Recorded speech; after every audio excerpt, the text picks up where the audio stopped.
লন্ডনের টিমস নদীর ধারে এক সন্ধ্যাবেলা সবার অলক্ষ্যে হেঁটে যাচ্ছিল 10 বছরের এক বাঙালি মেয়ে, নাম রাইসা। তার চোখে জলজাল করছে নতুন শহরের আলো, কিন্তু মনের ভেতর কোথায় যেন একটুখানি একাকিত্ব। সে দাঁড়িয়ে গেল ওয়েস্টমিনিস্টার ব্রিজের পাশে। হঠাৎ চোখে পড়ল নদীর পানিতে যেন একটা রূপালি লেজ চকচক করছে। সে চোখ কচলিয়ে আবার তাকায়। হ্যাঁ, কেউ একজন পানির ভেতর ভেসে আছে। তারপর ধীরে ধীরে ভেসে উঠল এক জলপরী, একেবারে সিনেমার মতো। মাথায় মুক্তোর মুকুট, চুলে জল ফোরিংয়ের ক্লিপ, আর চোখে ছিল গভীর নীল আলো।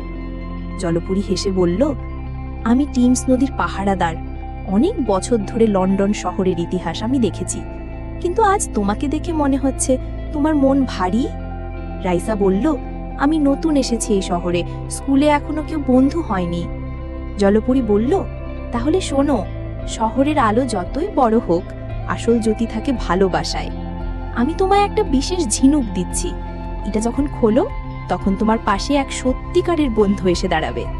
রাইসা অবাক। সে হাত বাড়িয়ে নিল ছোট্ট একটি ঝিনুক। তার ভেতরে লেখা ছিল, ভয় পেও না, বন্ধুত্ব ঠিক সময়েই আসে। সেই মুহূর্তে নদীর পাশ দিয়ে হেঁটে আসছিল আরেকটা মেয়ে। সে রাইসাকে দেখে বলল, তুমি এখানে একা? আমি মায়া, আমি আর তুমি বন্ধু হতে পারি? রাইসা অবাক হয়ে ঝিনুকটা পকেটে রাখল। জলপরী তখনও পানিতে হেসে হেসে ঢেউয়ের মাঝে মিলিয়ে যাচ্ছে।